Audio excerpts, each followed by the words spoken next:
last year and the end of April. But also I have to say, while Botanic is very notable, especially for its ties to Mullen, it is far from the only creative company that's been kissing ass to this administration. Great others definitely throwing around cash and hired lobbyists to make their case to federal officials as well. And apparently, they've been successful enough that word of creative supposed benefits made its way all the way to the ear of the president. Because Trump paused during a briefing about maternal health care last month to give this random aside. We're looking very seriously at natural 7OH. What? And getting that approved. Natural 7OH. But then also, whatever Trump's view is on Grado, it's not his What only is going on with that dude? consequences. It's not even dry on his Iran deal, but he is already turning his attention back to Russia's war in Ukraine. What you might have forgotten is the one that he promised on the campaign trail to end within 24 hours of taking office. But also at the same time, he says that the U.S. has nothing to do with a war that is thousands of miles away. And as far as Ukraine and its allies, they're in a bind. On one hand, after months in which the war there has been overshadowed by the U.S. and Israeli war against Iran, they want to keep Trump's attention. The U.S. is a game changer. They want Trump to make ending their war a priority. But then on the other hand, at least in the way that he handled the situation when it was a priority, they're worried that he's just going to sideline does that shit again. to deal with Russia on his own and ultimately pressure Ukraine into making a bad deal. That's why you had one EU diplomat telling Politico having Trump be distracted was not necessarily a bad thing. I mean, what the fuck? Because the Iran war, besides distracting Trump, became yet another what the hell is this shit? The U.S. and many European countries. He's clashed with leaders of the UK, France, Germany, and Italy over his failure to consult them before launching the Iran war and their decision not to participate. Trump threatening at one point or another to pull American troops from those countries, at least partly because of their lack of support. And just last Sunday, the same day that he announced the Iran deal, quickly gave them reason to be concerned about his approach to Ukraine. Because in addition to talking to Zelensky, he spoke at length with Vladimir Putin over the phone, reportedly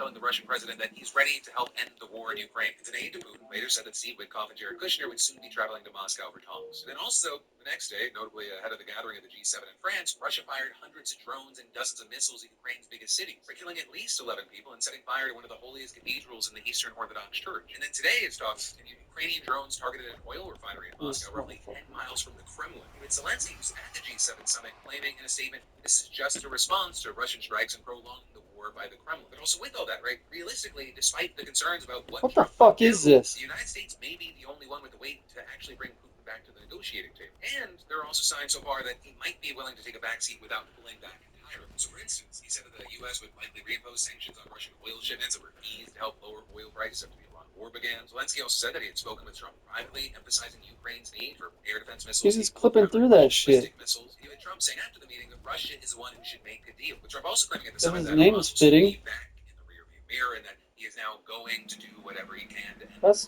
horseshit.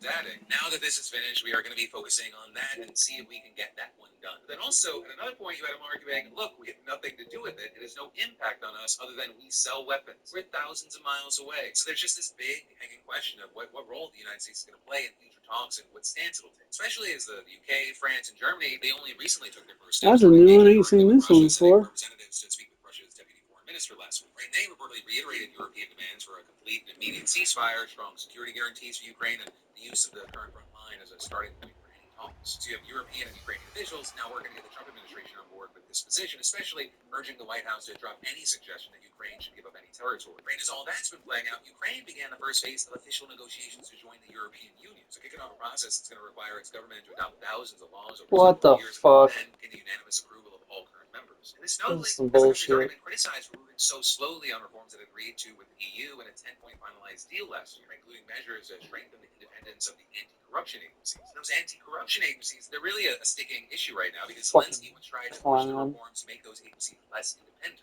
And it's now only been a month since Zelensky's chief of staff was named as a suspect in a massive money laundering operation. Though to be fair, that also has been seen by some as a sign that the country is taking corruption seriously. But ultimately with all this, you have Ukraine kind of just hoping that since NATO membership probably isn't really an option, EU membership would serve as at least some kind of an effective security guarantee once the war ends. But also you have experts arguing that it's not just Ukraine that would benefit, with a former advisor to the European Commission on Enlargement telling The Guardian, given that Ukraine is the most serious security and defense player on the continent, the only one with battle-hardened troops and a serious arsenal of effective weapons on a modern battlefield dominated by drones, the worst thing that could happen for European security is for some future Ukrainian government to turn against the EU and become Eurosceptic. democratic, they're not going to turn towards Russia, but if they were to become disillusioned with the EU, this would be a disaster for European security. The EU needs Ukraine at least as much as Ukraine needs the EU to ensure all of our future security. But the big thing here for now is that U.S. focus is shifting, and we're going to see what happens in the coming weeks and months. And like too much these days, a lot of it is going to center around Donald Trump. And then there's actually even more that we're going to dive into in just a minute. But first, let me thank a sponsor and say Julian B is going to a Detroit Tigers game.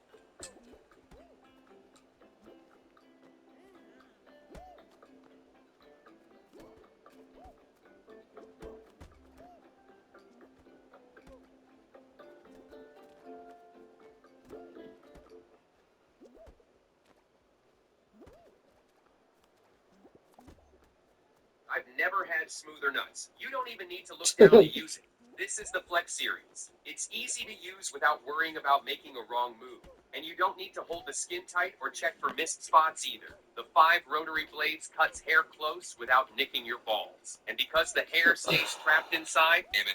All they had to do was enter our weekly $500 SeatGeek giveaway. Right, today's sponsor, SeatGeek, they've doled out nearly $60,000 to you guys since 2024, and it's really been awesome to witness. And it still shocks me that there are people out there that still haven't done it. But I mean, spring's here and the events are stacking up. Basketball, baseball, tours for Bruno Mars, Ariana Grande, some of your favorite comedians. I mean, get out there. And also with this, it's free to enter and it takes 2 seconds. All while SeatGeek, they're the #1 rated ticket account with over 28 million downloads of tickets to over 70,000 events, whether it be sports, music, comedy, theater, you name it. I mean, go now. Like, look for tickets for literally anything. Just download the app, maybe hit that link in the description to get there, and use code PHIL10 for 10% off your purchase on SeatGeek. That's new customers and old. And next, this part That's is so key. dumb. Add that code to your SeatGeek account. That gets you 10% off and enters you for a chance to win the weekly $500 giveaway. No purchase required. And if you're a SeatGeek vet, right, we're not leaving you out. Add code PHIL10 to your account and you're entered. Just scan that QR code or click the link below, add code PHIL10, and go make some memories. And then for your last vlog today, we got some more news you need to know, starting with the fact that 8 people are